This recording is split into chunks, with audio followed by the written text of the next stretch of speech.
মঙ্গল গ্রহ ও বৃহস্পতি গ্রহের কক্ষপথের মধ্যবর্তী এক স্থানে বিশাল একটি ধাতব গ্রহাণু নীরবে মহাকাশের বুকে ভেসে বেড়াচ্ছে। সাধারণ পাথুরে গ্রহাণুর তুলনায় এটি একেবারেই আলাদা। বিজ্ঞানীরা ধারণা করছেন 16 সাইকি নামের গ্রহাণুটিতে প্রচুর পরিমাণে লোহা, নিকেল, প্লাটিনামের পাশাপাশি পৃথিবীতে এ পর্যন্ত উত্তোলিত মোট সোনার চেয়েও বেশি পরিমাণ সোনা মজুদ রয়েছে।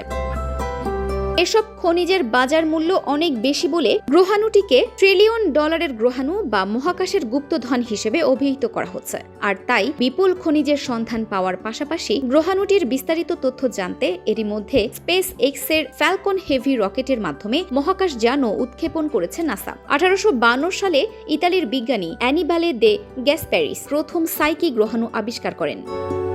প্রায় 220 কিলোমিটার বিস্তৃত এই গ্রহাণুটি সৌরজগতের অন্যান্য পাথুরে বা বরফাকৃত গ্রহাণুর চেয়ে সম্পূর্ণ ভিন্ন। বিজ্ঞানীদের ধারণা কোটি কোটি বছর আগে সৌরজগতের গঠনের সময় কোনো শক্তিশালী সংঘর্ষের ফলে একটি গ্রহের বাইরের স্তর বিচ্ছিন্ন হয়ে গিয়েছিল।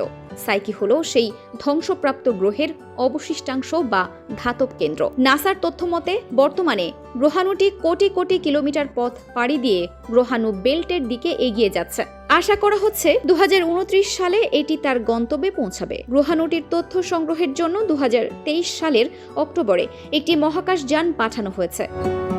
সেই মহাকাশ যান গ্রহাণুতে অবতরণ না করে সেটির গঠন, চৌম্বক ক্ষেত্র, মহাকর্ষ এবং পৃষ্ঠতলের ভূতত্ত্ব বিশ্লেষণ করবে। পৃথিবী এবং অন্যান্য পাথুরে গ্রহের কেন্দ্রগুলো পৃষ্ঠ থেকে হাজার হাজার কিলোমিটার গভীরে অবস্থিত, যেখানে সরাসরি পৌঁছানো মানুষের পক্ষে অসম্ভব। যদি সাইকি সত্যিই কোনো প্রাচীন গ্রহের উন্মুক্ত কেন্দ্র হয়, তবে এটি আমাদের গ্রহের অভ্যন্তরীণ গঠন বোঝার প্রথম সরাসরি সুযোগ করে দেবে। এটি পৃথিবী কিভাবে গঠিত হয়েছিল, কিভাবে চৌম্বক ক্ষেত্র তৈরি হয়েছিল এবং আদি সৌরজগতের ভয়াবহ সংঘর্ষগুলো মহাবিশ্বকে কিভাবে রূপ দিয়েছিল, সেই প্রশ্নের উত্তর জানা যাবে।